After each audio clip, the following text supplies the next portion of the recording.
Pensar o futuro construindo o presente. É assim que precisa ser quando se pensa na saúde pública e coletiva. Em 2010, a Fiocruz lançou o projeto Saúde no Brasil em 2030, em parceria com a Secretaria de Assuntos Estratégicos da Presidência da República, o Instituto de Pesquisa Econômica Aplicada e em convênio com o Ministério da Saúde. O projeto se integrou à Agenda 2030 poucos anos depois. Passada a pandemia de Covid-19, chegou a hora de pensar mais à frente e foi nesse contexto que a Fiocruz organizou a iniciativa Saúde no Brasil em 2050. Sem deixar ninguém para trás, a proposta leva em conta transformações sociais e inovações em saúde pública. Esse é o assunto que a gente traz para você no Sala de Convidados, que começa agora. Eu trabalho de 7 da manhã às 6 da tarde, então geralmente a clínica da família já está fechada. Esse projeto possibilita que os moradores da Maré acessem telesaúde nas suas unidades básicas de saúde. A cirurgia robótica é uma evolução da cirurgia laparoscópica e aumenta em muito a segurança e a certeza do que o cirurgião está realizando. Percebemos que está sendo muito benéfico tanto para o profissional quanto para o paciente. A gente consegue fazer a teleconsulta, o controle de estoque. Facilita bastante a online. Comigo no estúdio hoje, conversando sobre a iniciativa Saúde Amanhã, José Noronha, pesquisador da Fiocruz e coordenador adjunto da iniciativa Saúde Amanhã. José Gomes Temporão, ex-ministro da Saúde, médico sanitarista e pesquisador do Centro de Estudos Estratégicos da Fiocruz.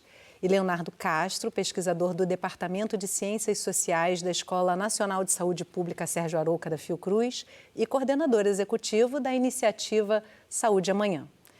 E eu adoro quando você participa de casa, me mandando suas perguntas ou dividindo a sua experiência com a gente. Eu recebo aqui pelo WhatsApp 021 99701 8122 ou pelas redes sociais do Canal Saúde, então não vai deixar de participar. Noronha, ministro Temporão, Leonardo, que prazer estar com vocês aqui hoje, pensando no futuro, porque a gente não pode parar de pensar nesse futuro para poder fazer essa construção no presente, né, doutor Noronha? Começo com você, trazendo um pouquinho, introduzindo um pouquinho do que é essa iniciativa, né, e como ela é construída aí ao longo desse percurso desde 2010, se é possível o senhor trazer brevemente esse relato. Nós estamos aí, esse movimento começou há 15 anos atrás, por acaso, não por acaso, aliás. O Temporão era ministro da Saúde. Naquela altura, o presidente Lula tinha criado uma Secretaria de Assuntos Estratégicos e era ministro o Samuel Pedro Guimarães. E o presidente da Fiocruz era o Paulo Gadelha. Então, veio uma conjuminação de astral muito importante que permitiu a ideia que deve prevalecer, que você só faz sentido você pensar o curto prazo se você quiser saber onde é que você quer chegar. Então, a ideia de pensar o futuro, jogar o Brasil no 2030, é o que queremos, que saúde queremos construir para o Brasil e que Brasil queremos construir. Fizemos esse exercício em 2030 e depois fizemos vários estudos ao longo desses 15 anos e agora, em 2023, lançamos essa iniciativa olhando 2050 como horizonte estratégico.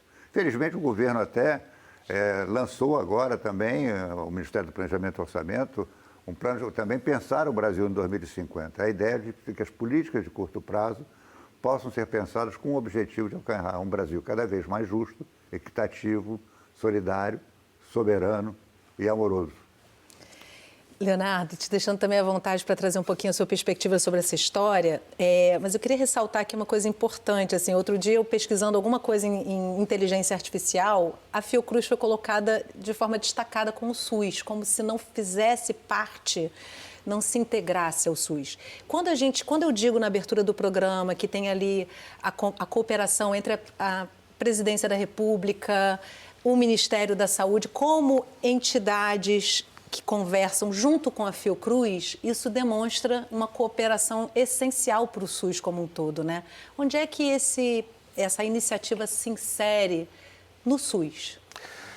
Bom, eu acho que o grande desafio do Sol de Amanhã é trazer a questão do planejamento de longo prazo para a saúde e o nosso foco, assim, é integralmente o SUS, né? Na verdade, quando a gente pensa no futuro da saúde, o nosso projeto ali é o desenvolvimento, fortalecimento do SUS e, digamos assim, né, quer dizer, que ele realize ali o seu desígnio de ser um sistema realmente único de saúde no país. Essa relação entre a Fiocruz e o SUS, eu acho que ela está mais do que dada, né?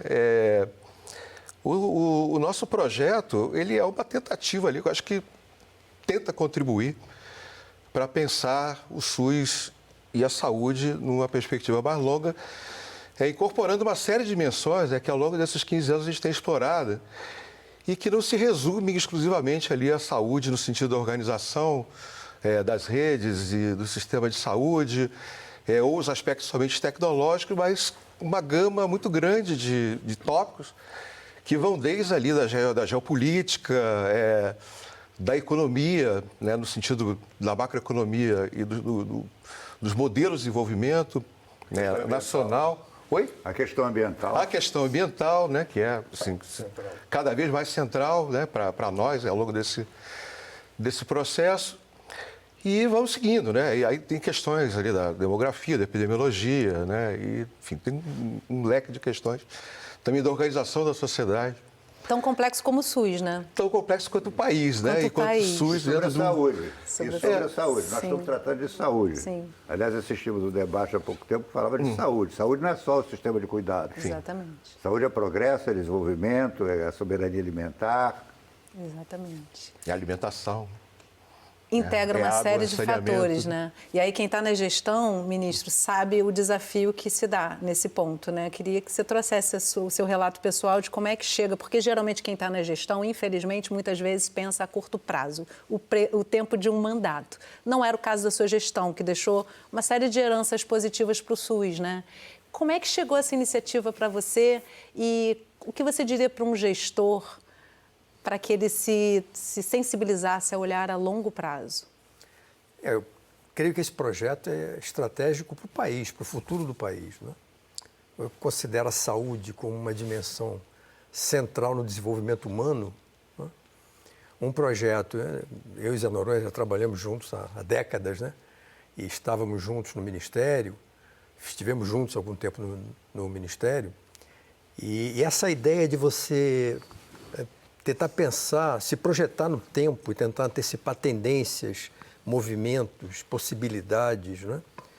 Ela é extremamente útil para quem planeja, para quem está na gestão, para a formulação de políticas, né? E para o próprio desenvolvimento da sociedade. Então, e são questões que não se limitam a dimensões tecnológicas em si, né? Você tem que compreender e perceber dimensões culturais, dimensões éticas, não é? Você vai ter no futuro mais idosos, menos crianças, não é? Você vai ter talvez algumas tecnologias que nós não conseguimos nesse momento sequer imaginar o seu impacto, mas eu diria também que ao mesmo tempo a questão do cuidado, numa concepção ontológica de cuidado, não cuidado no sentido de prover serviços, mas cuidar do que é humano, não é? Então, tem dois especialistas que falam, o Eric Topol, que é um americano que pensa um pouco o impacto das novas tecnologias no exercício da medicina. Ele é otimista. Essas novas tecnologias vão liberar os médicos e outros profissionais de saúde para cuidar das pessoas, né? E o Michael Balint nos lembra que a primeira droga que se prescreve a um paciente na consulta é o próprio médico. A relação médico-paciente tem um efeito terapêutico. Sim. Pode ser negativo, pode ser positivo. Então, né, o projeto ele tenta abranger todas essas dimensões que são extremamente complexas, mas extremamente importantes. Olha, o repórter Rafael Costa vai mostrar para a gente o projeto Saúde Digital na Maré. Dona Rosimar é moradora do Complexo da Maré, no Rio de Janeiro. Ali na praça, olhando atenta para o celular, às vezes fala, outras concorda, e do outro lado da tela, bem que poderia ser alguém da família ou alguma amiga. Mas é o médico dela, da Clínica da Família. Essa relação de proximidade com o médico é favorecida pelo projeto piloto Saúde Digital da Maré. A iniciativa oferece teleconsultas para pessoas que moram em regiões mais vulneráveis da cidade carioca. O projeto nasceu do diálogo entre o Ministério da Saúde e a organização Redes da Maré. Esse projeto, que hoje viabiliza e possibilita que os moradores da Maré acessem telesaúde nas suas unidades básicas de saúde. Ou seja, eles podem ser atendidos de forma remota pela sua equipe, pelo médico, pelo enfermeiro, que já os atendem de forma presencial. O Saúde Digital começou em novembro de 2024, em apenas uma unidade básica de saúde. E hoje, 10 meses depois, funciona em todas as 6 clínicas da família do Complexo de Favelas da Maré. E tudo é feito pelo aplicativo Minha Saúde. As receitas são enviadas por ali mesmo e é um processo muito simples, muito fácil, que facilita a vida das pessoas e que permite que a gente possa ampliar acesso do Sistema Único de Saúde para a população.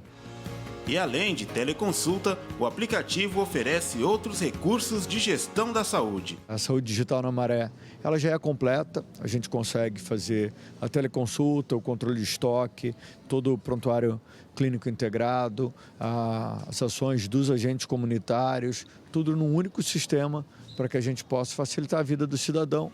E até para quem trabalha na área da saúde, o programa Saúde Digital também foi novidade. Tivemos um pouco de receio, mas agora percebemos que está sendo muito benéfico, tanto para o profissional quanto para o paciente. Até dentro do ônibus nós conseguimos fazer consulta. A praticidade das consultas online tem mudado a rotina dos pacientes, especialmente para a dona Rosimar, que vimos no início da reportagem, e mora em comunidade. Facilita muito, assim, quando está tendo alguma coisa, que não dá para a gente vir, a clínica está fechada, algum tipo de operação. Facilita bastante a online. Como é que é para ti fazer essa consulta, assim, online, com telefone? Eu trabalho de 7 da manhã às 6 da tarde, então geralmente a clínica da família já está fechada. E tendo essa consulta online, no meu horário de trabalho, eu posso conversar com o meu patrão, tenho consulta online. E mudar o meu horário do almoço para o horário da consulta. Então, para mim, está sendo maravilhoso, porque me facilitou muito. E sal na comida diminuiu? Como é que tá isso? Tá diminuindo. Ótimo.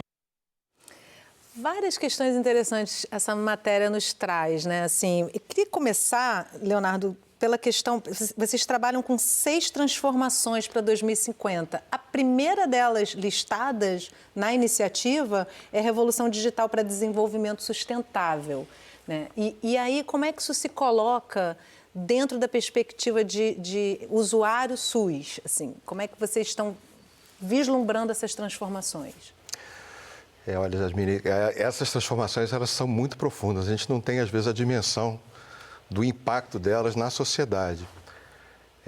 Estava aqui vendo, por exemplo, que em 2024 o número de usuários de um aplicativo como o WhatsApp no Brasil já passa de 160 milhões de pessoas. Isso é mais do que toda a população adulta do país.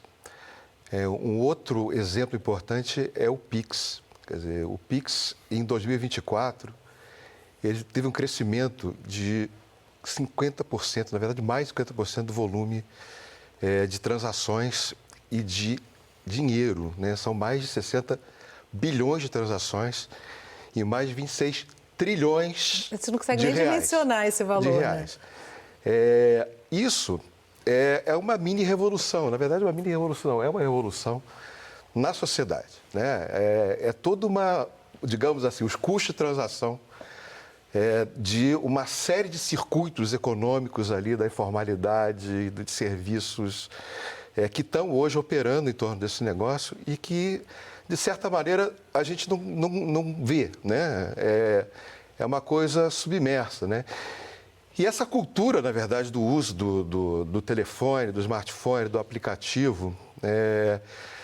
chegou na saúde, Não tem como, na verdade, ser diferente e tem várias formas em que isso se dá. Quer dizer, primeiro porque circula muita informação através dessas ferramentas, aí já começa com um problema aí, porque circula muita informação equivocada, e circula muita informação que é, na verdade, propositalmente produzida para gerar desinformação.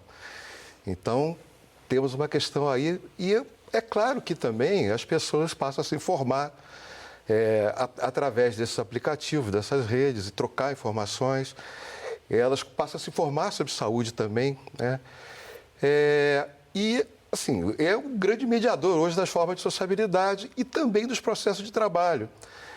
Hoje, qualquer equipe de saúde da família tem o seu grupinho de WhatsApp, onde as pessoas se comunicam. Nós, no Saúde Amanhã, temos algumas listas. Quem não participa de nenhum grupo não está nem no WhatsApp. É isso, né? Quem não está conectado hoje, ele está alijado da vida, do mundo, né? E isso, evidentemente, chegou na saúde tem limitações, né? Porque, por exemplo, a teleconsulta, né? A consulta médica, em a maioria, na verdade, das especialidades, ela não pode prescindir do exame físico, né? Mas há muita coisa ali que no primeiro atendimento pode ser equacionada, pode ser resolvida pela teleconsulta, há questões que são emergenciais.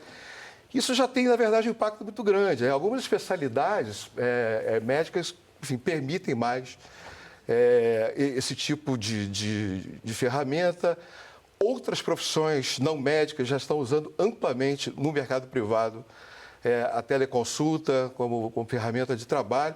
Isso também é uma mini-revolução, né? Que as pessoas na realidade, estão tendo acesso. Quer dizer, há uma própria organização do sistema de cuidados de saúde. Há uma ampliação muito grande do acesso que é permitido. Agora, tem uma série de problemas que são trazidos aí também, né, pelo uso dessas ferramentas, que a gente pode falar um pouquinho mais disso, né? Por exemplo, esse é um caso típico das coisas que a gente fica explorando. Porque essa coisa, por exemplo, aqui a gente está tendo um exemplo de como você consegue fazer o acesso aos serviços de saúde chegar onde não consegue.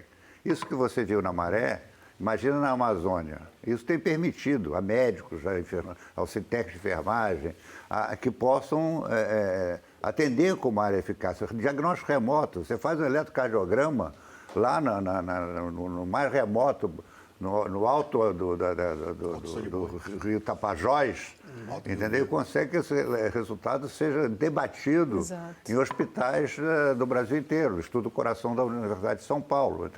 Então há uma possibilidade. Então isso transforma também, aí que o Leonardo chama a atenção, também a ótica do cuidado, quer dizer, porque no cuidado de saúde, o Temporão falou na abertura, quer dizer, o médico também faz parte do processo terapêutico, então ele não pode se ausentar do processo terapêutico, ele tem que ter uma presença, e a presença remota resolve uma porção de coisas, mas como eu estudei medicina, meu professor de medicina, de clínica médica, eu fui clínico durante muito tempo, ele dizia assim, você tem que tocar, tem que ter que tocar. Anamnese, o paciente, né? Aquela anamnese antiga tem que tocar, mesmo. perguntar e tocar. Aliás, o sucesso das práticas alternativas, que a gente também visita, as chamadas PICs, práticas integrativas complementares, é porque elas adotam, em relação ao paciente, práticas holísticas. Bem, a gente explora esses aspectos. Talvez a medicina do futuro tenha que resgatar o passado, né?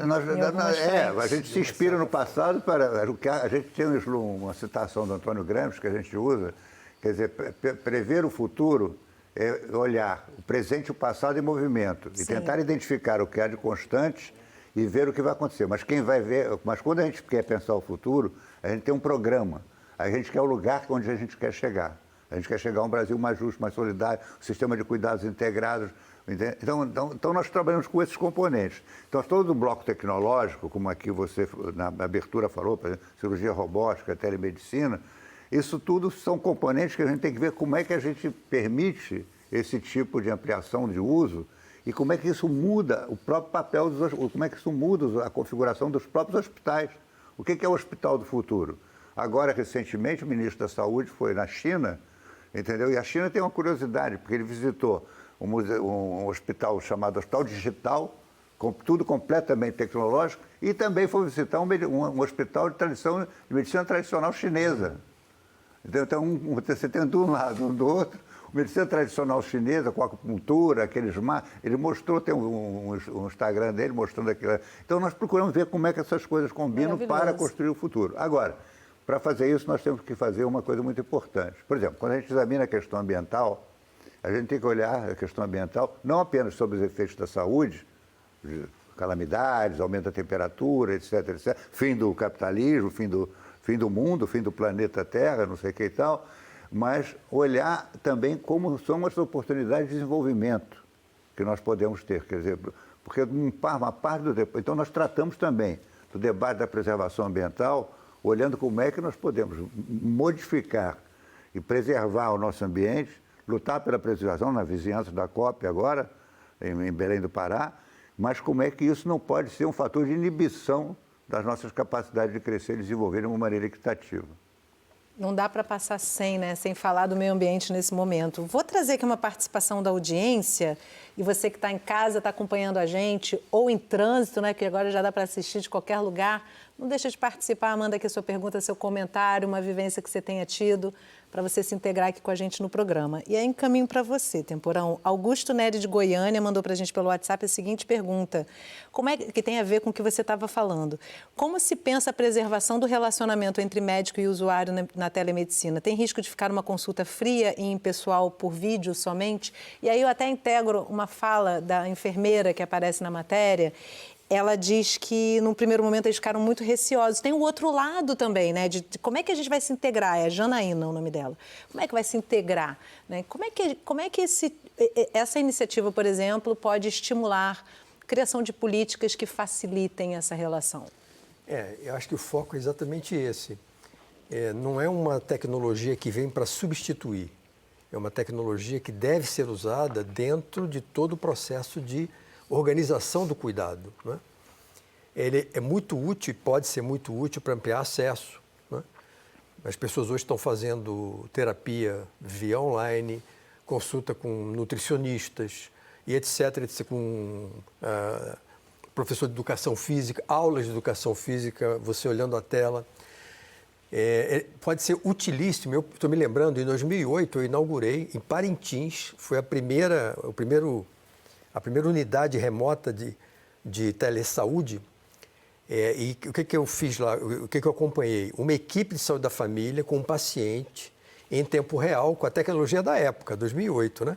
Em tempo real, uma teleconsulta com um especialista em São Paulo, na USP. Não tinha nem smartphone ainda, só para a gente se localizar. Exatamente. Com o paciente, era uma lesão de pele, né? E o médico lá na ponta precisava saber o que ele fazia com aquilo. Foi interessantíssimo. Então, o potencial que você tem para fazer interconsulta, inclusive, quer dizer, um médico que trabalha numa área remota, conversando com um especialista, com o paciente do lado, tudo isso traz praticidade, amplia acesso. Eu fiquei impressionado com o comentário da matéria também.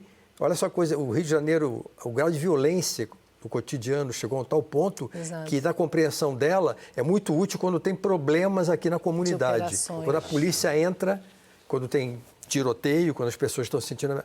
Ela não pode ir fisicamente ao serviço por uma questão mais estrutural. Por isso que a violência é um dos temas que estamos tratando também. Exatamente. A saúde objetivamente, né? Agora, ela não é substitutiva. Eu vou dar um exemplo prático comigo, né? Eu acordei o outro dia, um tempo atrás, com um problema aqui na vista, né? Lacrimejando, dor e tal. Liguei para a minha oftalmologista, ela falou, tira uma foto e me manda. E me deu a primeira orientação. Mas ela falou, mas não deixe amanhã de vir ao consultório que eu tenho que ver a sua córnea, para ver se tem algum... Então, ou seja, ela acabou com o incômodo que estava ali te impedindo... Você ganhou tempo. Você fica lembrando que tem olho ali, Começou né? o tratamento imediatamente, orientado, mas eu tive no dia seguinte ir ao consultório. Então, ele não substitui, hipótese nenhuma, mas é uma tecnologia potente, extremamente útil. Uma coisa bem recente agora, agora tem mais especialistas, né? Um dos gargalos no diagnóstico do câncer é a patologia, quando você tira uma amostra do tumor e você tem que classificar aquele tumor, tipo celular, etc, etc. E o Brasil tem poucos patologistas. Então, o que o Ministério fez? Concentrou em São Paulo e no INCA, no Rio de Janeiro, uma mega estrutura de patologia que, em tempo real, através dessas novas tecnologias, vão emitir os laudos. Isso vai reduzir o tempo de espera e agilizar muito os laudos. Então, é uma tecnologia fantástica. Eu acho e até a ida desnecessária, eventualmente, né? Que, às vezes, é um protocolo simples, que o paciente está ali incomodado e consegue resolver, eventualmente, né? Assim, mas como eu também, como Zé Noronha, fomos médicos bem formados, né?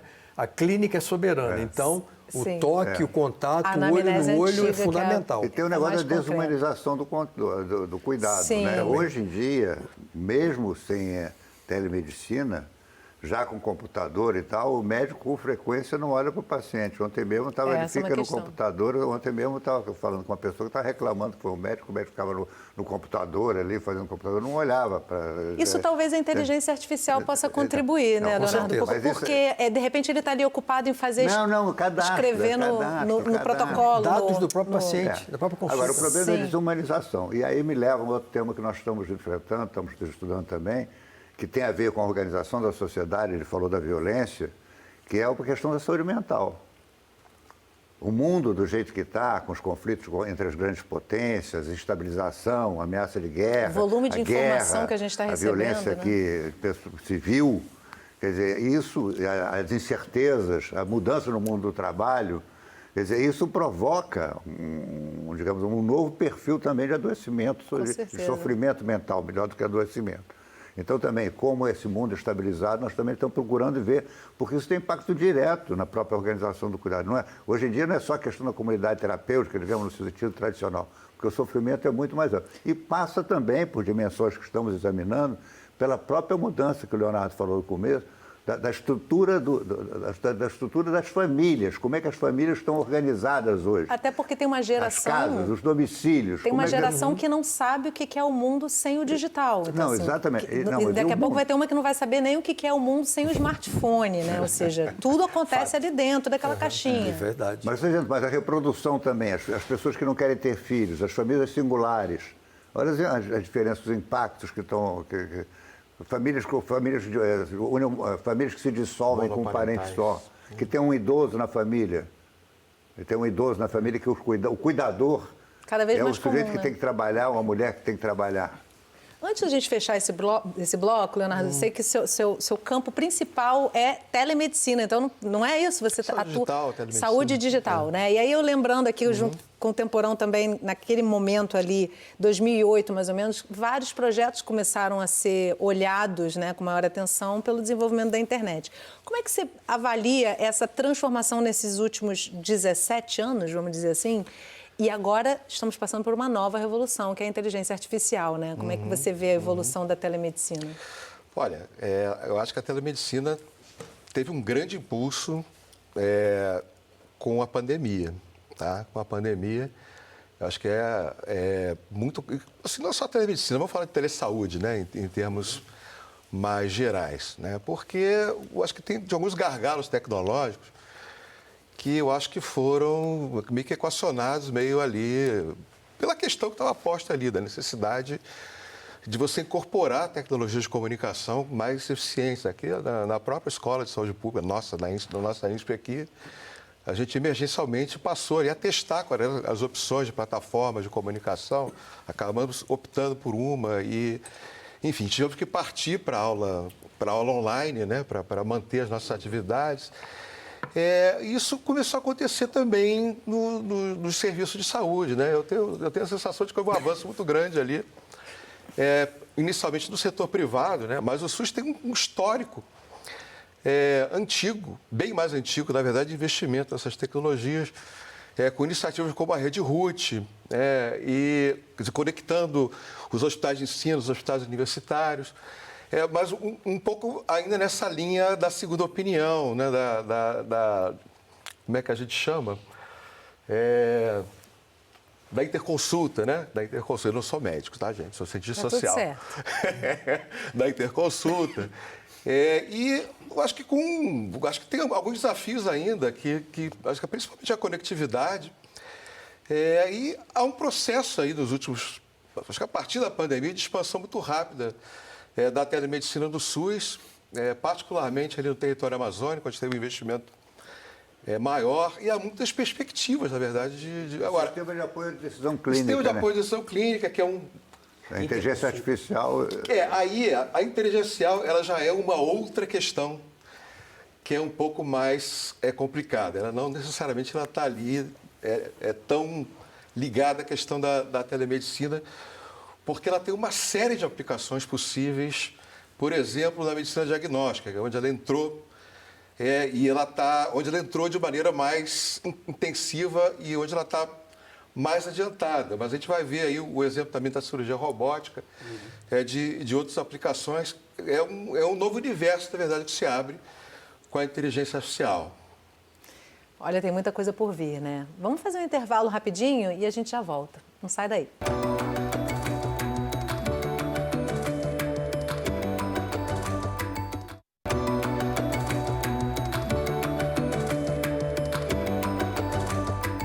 O Sala de Convidados está de volta conversando sobre a iniciativa Saúde Amanhã. Comigo no estúdio para essa conversa, José Noronha, pesquisador da Fiocruz e coordenador adjunto da iniciativa Saúde Amanhã. Também comigo aqui no estúdio, José Gomes Temporão, ex-ministro da Saúde, médico sanitarista e pesquisador do Centro de Estudos Estratégicos da Fiocruz. E também compondo esse time de convidados, Leonardo Castro, pesquisador do Departamento de Ciências Sociais da Escola Nacional de Saúde Pública Sérgio Arouca da Fiocruz e coordenador executivo da iniciativa Saúde Amanhã. E você que ainda não participou do programa hoje, me manda suas perguntas, seus comentários pelo WhatsApp 021 997018122 ou pelas redes sociais do Canal Saúde, não vai deixar de participar. A repórter Juliana Duarte foi conhecer os avanços da cirurgia robótica no Instituto Nacional do Câncer.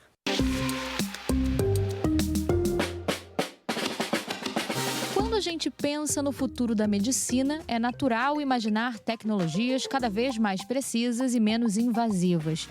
No Instituto Nacional do Câncer, o INCA, localizado no Rio de Janeiro, isso é realidade. Cirurgias com assistência robótica têm garantido mais precisão, menos dor e uma recuperação mais rápida aos pacientes. A gente veio até aqui, ao INCA, para entender melhor como essa inovação tem mudado a prática cirúrgica no SUS e o que ela representa para o futuro da saúde pública no Brasil. E quem vai conversar com a gente é o coordenador de cirurgia robótica aqui do Instituto Nacional do Câncer, o doutor Franz Campos. Doutor, você poderia explicar para a gente, né, o que de fato é a cirurgia robótica, né? No que ela se difere das demais cirurgias? A cirurgia robótica é uma evolução da cirurgia laparoscópica. Ela é utilizada com instrumentais em que o cirurgião fica distante do paciente, mas dentro da própria sala cirúrgica. Ele acessa um determinado aparelho que não tem tremor, onde há ampliação da imagem 10 vezes e aumenta em muito a segurança e a certeza do que o cirurgião está realizando. É o grande avanço da cirurgia hoje. Doutor, o INCA ele foi pioneiro, né, em trazer essa tecnologia para o SUS, está aí desde 2012. O que essa conquista ela representa em termos de avanço para a saúde pública? O INCA continua sendo pioneiro na atuação cirúrgica. Nós temos robô desde 2012, foi o primeiro robô do Rio de Janeiro e é o primeiro robô do serviço público. Nós já atingimos mais de 2.000 cirurgias robóticas em todas as áreas cirúrgicas da instituição. Perfeito. Agora sim, quem mais se beneficia com esse tipo de cirurgia? Todas as áreas cirúrgicas hoje são encampadas por esse tipo de cirurgia, seja no abdômen, seja na ginecologia, seja no tórax, seja na cabeça e pescoço e principalmente na urologia. A urologia, a robótica vem como um ponto forte, principalmente nas cirurgias urológicas e principalmente na cirurgia do câncer de próstata. E os principais benefícios para o usuário, por exemplo, né? A cirurgia robótica tem a grande vantagem de ser minimamente invasiva, de ter uma recuperação muito rápida, ou seja, o paciente normalmente volta à sua casa no menor tempo possível e com muito menos risco de complicação e muito mais certeza cirúrgica do que está se fazendo. Agora, sobre o acesso, como é que se dá o acesso a essa cirurgia e como é que vocês estão organizados aqui no Instituto também para esses atendimentos? O Instituto Nacional do Câncer ele é regulado através do Sistema Estadual de Regulação, ou seja, todos os pacientes têm acesso livre à instituição a partir do momento que sejam triados para isso em todas as suas especialidades. Ou seja, o INCA hoje atende e oferece a cirurgia robótica não só em sentido de tratamento, mas também de ensino. Hoje nós estamos sendo o primeiro centro de formação robótica e todo residente pós-graduando que vem até o INCA, ele tem essa formação e sai certificado para a cirurgia robótica para o seu futuro. E Você estava até conversando comigo, né, que cada dia da semana aqui vocês ficam voltados e focados em uma especialidade nessa formação, é isso? Sim, nós não somos só atendimento, nós somos ensino e pesquisa também. Então, todas as especialidades que eu citei, elas têm direito e têm acesso à cirurgia robótica no INCA. Agora, doutor, pensando assim no futuro, né, nessa agenda 2050, de que forma o senhor imagina essas inovações? Quais os próximos passos para que elas se tornem cada vez mais acessíveis dentro do SUS? Nós temos uma grande notícia para dar para vocês. A Conitec, que é a Comissão Nacional de Tecnologia em Saúde, aprova a partir de agosto a indicação da cirurgia robótica no SUS, na prostatectomia radical, especificamente na próstata. Então, o nosso futuro agora é implantar em vários centros do Brasil, sob a coordenação do INCA, que desenvolveu nesses 13 anos o conhecimento e a capacitação para não só operar, como treinar profissionais em todas as áreas, de se expandir essa cirurgia, começando pela próstata, em vários centros regionais do SUS no Brasil. Doutor, parabéns pelo trabalho, muito obrigada por essa entrevista. Yasmine, é com vocês aí no estúdio. Eu fico muito feliz de ver essa reportagem, essa entrevista que a Juliana Duarte faz no INCA, porque o INCA hoje está sob pressão, né, Temporão? Assim, você já foi gestor no INCA, de lá para cá o volume de pacientes aumentou demais, a gente está vendo uma pandemia mesmo de câncer, né? E aí ver essas tecnologias auxiliando para que se possa atender mais e melhor é reconfortante, né? Agora, eu queria trazer aqui mais uma colocação do Augusto Neri, que ele responde a sua resposta. Ele diz o seguinte: agradeço a resposta do ministro Temporão e com o exemplo que ele deu da tecnologia da época. Fico pensando, onde podemos chegar com a tecnologia de hoje? A saúde pública poderá viver uma revolução tecnológica? Que tema instigante pensar na saúde no mundo virtual. É sobre isso que a gente está falando, né? Mas ele coloca uma outra questão aí que a gente pode também conversar um pouco aqui. Mas vamos olhar então para essa questão da cirurgia robótica, né? Tem duas dimensões aí que eu gostaria de abordar. Uma é como é que você estabelece critérios para incorporar as tecnologias que a indústria está colocando no mercado, né? Será que toda tecnologia tem custo e é efetiva, né? A economicidade nessa incorporação. Veja que no final o especialista ali comemora que a Conitec, que é a Comissão Nacional de Incorporação de Tecnologias em Saúde do SUS, vai autorizar a incorporação da robótica apenas em cirurgia prostática.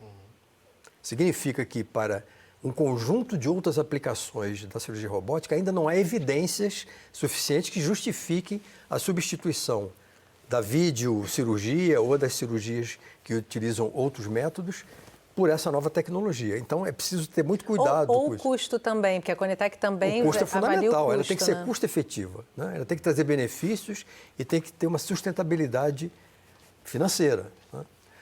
Então, essa é uma dimensão muito importante. Tem que passar pela Conitec, a Conitec tem que validar. Isso serve para medicamento, para bioproduto, para qualquer tecnologia em saúde. A outra é que a gente não pode tirar do debate uma outra discussão. A cirurgia robótica vem para tratar a pessoa que já está doente. E no caso do câncer, a gente sabe que tem os fatores de risco e ninguém se preocupa com os fatores de risco. Quais são as políticas para reduzir o consumo de alimentos ultraprocessados? Ele tem que ser mais caro que o produto in natura. Então está aí a briga. Tem que baratear o in natura. O lobby da indústria de alimentos está tentando impedir que eles sejam taxados da mesma forma que bebidas açucaradas, não é? E outros produtos. O consumo do álcool, né? Nós estamos vendo aí essa coisa do metanol, mostrou como se bebe nesse país. Pode se beber bem, pode se beber muito mal, né? Tem até uma matéria importante, quer dizer, 70% dos adolescentes têm acesso a bebidas de maneira ilegal. Aonde? Bares e restaurantes, né? Então, outro fator de risco é inatividade física, ou seja, um conjunto, né? Consumo de álcool, alimentos, inatividade física, cigarro. São esse conjunto de fatores de risco que podem levar, em determinadas situações, em determinados contextos, ao desenvolvimento de vários tipos de tumores. Hoje, em 660 municípios brasileiros, o câncer já é a primeira causa de mortalidade. A cirurgia robótica entra quando a doença já está instalada. Já é estágio. Então, você tem que trabalhar ao mesmo tempo critérios de incorporação de tecnologia, eles têm que existir, e, ao mesmo tempo, não descuidar que no câncer o mais importante é a promoção da saúde e a prevenção. E aí envolve muita coisa. Um aspecto importante, que é o outro lado também, que é a inovação. Sim. A cirurgia robótica é uma conquista, uma capacidade de reduzir tempo de permanência no hospital, de reduzir infecção hospitalar, de reduzir erro médico. Então, tem-se também que se desenvolver nesses desafios tecnológicos do atendimento universal, como é que você democratiza. Então, o professor, o Dr. Franz, está dizendo que ele quer incorporar para disseminar, como é que essa estratégia de disseminação, transformando o INCA num centro de treinamento dessa capacidade. Então, esse é um dilema que vai aparecer por toda a parte da incorporação de tecnologia. O tempo todo. Porque senão nós acabamos dispondo de tecnologia para atingir apenas os segmentos mais ricos da população e vamos selecionando pessoas que podem ser tratadas com tecnologias potentes e pessoas que não têm acesso a essa tecnologia. E na saúde o tempo urge, né? Porque então, isso. Quem vai ter acesso a essas novas tecnologias? Você tem que inovar e democratizar a inovação. Como é que você trabalha com essa coisa? E com essa coisa levando em conta naturalmente a efetividade. Agora, deixa eu trazer mais uma participação aqui da audiência. Eu confesso que eu não sei para qual dos três eu posso direcionar a pergunta da Ivanise, do Rio de Janeiro. Ela mora em Guadalupe. Ela pergunta o seguinte: como posso fazer o exame anti-CCP pelo SUS? E como posso utilizar a telemedicina no SUS? O que é um exame anti-CCP? Vocês conhecem? Assim no soco, então, vamos conseguir responder. Não, assim só entrando. Anti-CCP, não sei. CCP. Anti-CCP. Anti-CCP. Não sei. Como utilizar a telemedicina do SUS. Me desculpe, mas essa daí como utilizar a telemedicina do SUS, a gente viu, a Maré está usando. Agora, esse exame especificamente, da como é que colhe o material, não sei o que e tal, ainda isso realmente... Aliás, nos estudos que levantamos agora também da parte tecnológica também, estão sendo, já há tecnologia disponível também para mudar o sistema de coleta, de facilitar coletas, o mecanismo que não precisa necessariamente de punção sanguínea. Entendeu? Então, já tem algum tempo atrás a gente fez uma matéria sobre um exame que era feito, exame de sangue, que era uma amostrinha que colocava, que encaminhava de forma digital. A gente não consigo nem acreditar nisso. Por exemplo, agora na pandemia da Covid, o que se desenvolveu de tecnologia diagnóstica e de testes rápidos que você... Teve uma desburocratização também, né? É olhar, a gente tem que fazer essa combinação entre...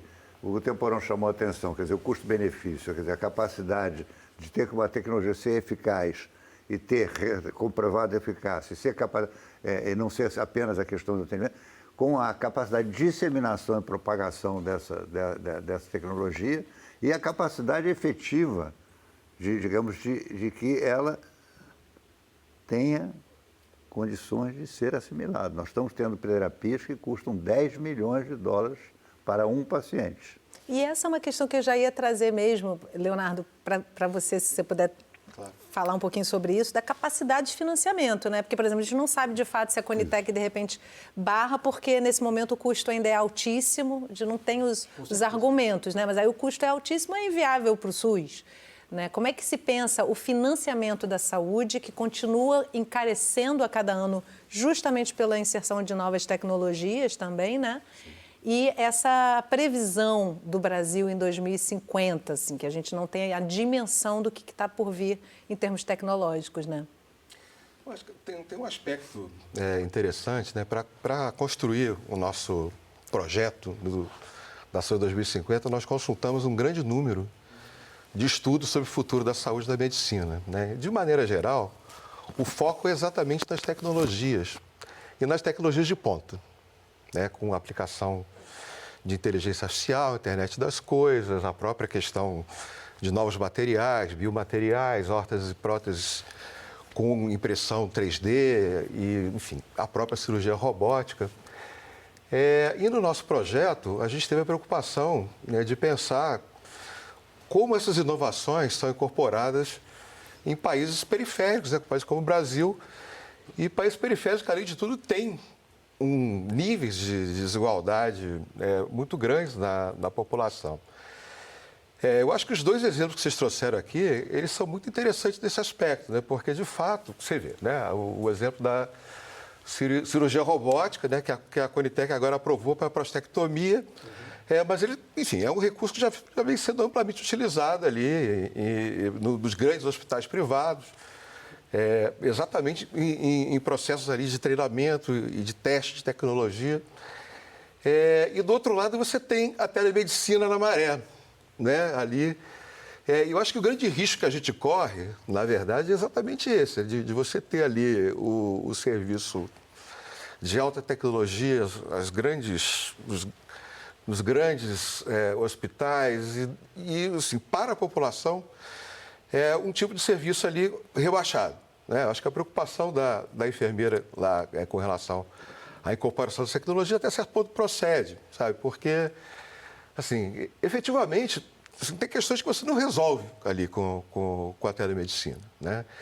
E essa questão do custo, ela é uma questão dramática. Os custos vêm crescendo, porque a população está envelhecendo, isso é bom, né? Está vivendo mais. Isso significa que elas estão morrendo mais tarde e estão adoecendo mais, né? E estão adoecendo de doenças que são doenças crônicas, que exigem, na verdade, um tipo de tecnologia que é mais cara, né? Isso se conecta com outro ponto ali, né? Que é isso, né? Como é que os novos arranjos do cuidado tem que se dar dentro da casa, como isso impacta ali as relações intergeracionais, os arranjos domésticos. E no nosso projeto a gente tenta dar conta disso de uma maneira conectada, né? Ali, as mudanças no campo da sociedade, as mudanças na tecnologia, as mudanças nos processos de trabalho, as mudanças na organização das redes de cuidado. Eu acho que isso é o grande diferencial do nosso projeto, tá? Tentar pensar isso e, claro, né? Brasil. Né? Brasil. Tratando de temas, Yasmine, que habitualmente não são tratados. Quer dizer, nós estamos tratando, agora temos um estudo que está em elaboração, ainda não temos resultados, que é morrer. Nós tivemos, houve um painel recente na revista Lancet, um grupo permanente, sobre a questão de como se lidar com a morte. E esse pesquisador, que é até lá do Instituto Nacional do Câncer, tem publicado como se morre mal no Brasil. Como não se dá dignidade à doença, já que estamos falando de câncer, uma parte da população de câncer vai morrer. Vai precisar de cuidados paliativos. Então, passou um filme do Costa Gravas agora, excelente, que A Vida é Bela, justamente sobre lidar com a morte.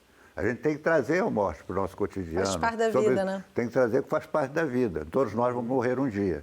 Então, a qualidade de viver, nos últimos momentos da vida, de poder viver a vida enquanto ela existe, porque o problema do prolongamento da vida, das medicinas preventivas, que o Temporão saltou, você saltou, não impede a morte. Mais dia, menos dia, a gente vai ter alguma coisa, vai morrer. Então, quer dizer, como lidar com isso e a qualidade da morte, isso é muito importante. Então, estamos examinando tanto a questão dos cuidados paliativos, digamos, de como tratar, como também os cuidados do direito à pessoa, como disse o nosso poeta Antônio Cícero, de decidir sobre quando e de que maneira quer morrer. A dignidade, né, no fim da vida. Então acho que no futuro, aqui no Brasil, com todo o problema, nós vamos chegar um dia em que assumiremos, que nem já faz na Holanda, já faz na Suíça, condições objetivas digamos, da pessoa poder também escolher a hora que quer morrer. Parece que o Uruguai aprovou recentemente ali a morte assistida, uma lei regulamentando a morte assistida. Pode falar. Não, porque eu queria responder É que chegou só trazer para vocês sobre o exame, recebi aqui a informação de que detecta artrite reumatoide, o CPP. Está muito específico, né, aqui para a gente não tá... Tem alguém do município. Tinha que ter alguém do município. Procure a minha sugestão, a telespectadora, vá à sua clínica de saúde da família, dá uma escolhida na clínica de saúde da família, pergunta ao seu médico de família como é que você faz isso, que sinceramente, provavelmente, impacto, né? Inclusive para saber, conferir a indicação, se de fato você precisa desse exame, para lembrar o que o Temporão disse, você precisa fazer esse exame que vai orientar o seu tratamento que é a melhor oportunidade, porque nem sempre o método diagnóstico é o que você precisa, porque ele não oferece alternativas terapêuticas eficazes. Então, vamos voltar à clínica de saúde, agente comunitário, para ter o sistema que possa, inclusive, definir a oportunidade dessa tecnologia. E a telemedicina também vai ser por aí, né? Vai primeiro numa clínica, vai se inscrever ali naquela clínica para iniciar uma relação, né? A gente ainda não tem, e vai variar em cada município, né? Alguns municípios já têm aplicativos bem robustos, né? E que, inclusive, pode ser que haja em algum lugar a telemedicina já por esses aplicativos, né? Mas aí precisa verificar no seu município. Por favor. Não, porque um exemplo concreto, ele falou sobre o impacto dessas novas tecnologias na saúde pública, né? Então, vamos pegar a quinta causa de mortalidade por câncer entre as mulheres brasileiras, que é o câncer de colo de útero, né? O governo acabou de ter uma medida importantíssima do exame preventivo. Como é que era feito até então, né? O exame de Papa Nicolau, né? Você tinha que ir ao serviço de saúde, o médico ou enfermeiro colhia o material, esse material era colocado numa lâmina, essa lâmina ia ser levada para algum lugar para alguém colocar no microscópio, fazer uma leitura e dar o laudo. Nesse caminho, existiam N problemas, né? A lâmina podia ter sido material colhido de maneira equivocada, a lâmina não foi feita corretamente, a leitura foi feita errada ou não foi feita, demorou muito a ser feita. Ele está sendo substituído por um teste molecular, onde simplesmente a amostra do material é colocada num tubinho e você tem o diagnóstico imediatamente. Então, o SUS já incorporou essa nova tecnologia, isso é um impacto brutal, econômico, praticidade, acurácia, quer dizer, ou seja, o diagnóstico é muito mais preciso, reduz drasticamente a possibilidade de erros diagnósticos ou de perda de material de desvios. Então, esse é um exemplo prático. Isso deve aumentar. Os nossos estudos da medicina laboratorial é esse tipo de tecnologia que no final são mais baratas, hein? Nem toda invenção, tem muitas invenções que são justamente... Medicina laboratorial, inclusive, o avanço da medicina laboratorial é fantástico do ponto de vista... impacto imenso. Bom, a gente está caminhando aqui para os minutinhos finais, ver como é que passa rápido, né? Eu queria ouvir uma última fala de vocês, bem breve, realmente, sobre essa perspectiva de futuro e o futuro que vocês desejam, enquanto pesquisadores que são, enquanto pessoas realmente engajadas, né, a longo prazo já no SUS. Eu quero ouvir rapidamente cada um de vocês. Quer começar, Noronha? Olha, eu, na realidade, abri o programa dizendo o que eu espero. Quer dizer, eu espero que o sonho que estabelecemos na Constituição de 1988, no artigo 196, que a saúde seja um direito de todos e dever do Estado. Está lá no artigo 95 que nós lutamos para implantar, eu, Temporão, Leonardo e tantos nós. Segundo, diz o artigo 196, garantido mediante políticas sociais e econômicas que minimizem o risco de adoecer e morrer. Quer dizer, um país crescendo, progresso equitativo, diminuindo a desigualdade. E pelo acesso universal e igualitário aos serviços de saúde, da prevenção ao tratamento, à reabilitação, e eu tenho acrescentado, não está na Constituição, a morte digna. Isso daqui a pouco, quem sabe um dia, né? Não está na Constituição, Leonardo. Bom, eu queria, antes de tudo, dizer que é uma honra, né, estar aqui com o meu colega José Noronha e com o ministro Temporão, participando desse debate, né? Queria te agradecer também pela condução. Eu vou seguir um pouco da linha do Noronha, né? Eu acho que assim, o SUS como um projeto inacabado que, enfim, precisa avançar. Eu acho que, racionalmente, todos nós sabemos que os sistemas universais de saúde, do ponto de vista da custo-efetividade, do ponto de vista da equidade, eles são melhores do que os arranjos privados, né? E eu acho que o futuro que a gente precisa construir para a saúde do Brasil é exatamente nesse sentido, no sentido ali do fortalecimento do SUS, né? E da superação desse modelo privado, né? Que hoje, enfim, eu acho que, infelizmente, o principal... o gasto privado hoje do Brasil é maior do que o gasto público, né? Eu acho que a gente precisa inverter isso, né? Mas eu acho que mais do que isso tem que lutar ali para ter um sistema que seja efetivamente universal, público, gratuito, com acesso e qualidade. É isso, né? Não é pouco, não. Não é pouco. Temporão. Tem algumas dimensões que nós é impossível tratar de tudo, né? Que nós não tratamos aqui, mas eu reforço essa visão de que tudo isso é muito importante e fundamental para a qualificação e aperfeiçoamento do Sistema Universal, do nosso SUS. Mas nós temos aí duas questões que nós não tocamos aqui. Primeira questão, a questão da nossa dependência tecnológica, porque a grande maioria dessas novas tecnologias disruptivas que estão ali na fronteira do conhecimento, né, vem de fora. Nós estamos num segundo momento muito importante de fortalecimento da política do Complexo Econômico Industrial da Saúde, através de parcerias de transferência de tecnologia, internalização de produção no Brasil, mas ainda muito longe de uma autonomia ou de uma autossuficiência, né? E, ao mesmo tempo, inovação. Se a gente pensa em inovação, nós temos que fazer ciência no Brasil. Infelizmente, né, mesmo nos governos progressistas, nós ainda gastamos pouco e mal no incentivo à ciência, na garantia de uma ciência nacional que possa aproximar o Brasil, que é um país imenso, que tem um sistema universal, poder de compra do Estado, hospitais de excelente qualidade, uma das 10 maiores agências reguladoras do mundo, a Anvisa, tem todas as condições, uma ciência pungente, tem todas as condições para ser um player, digamos assim, até em desenvolvimento e produção de tecnologia, mas infelizmente nós estamos muito para trás.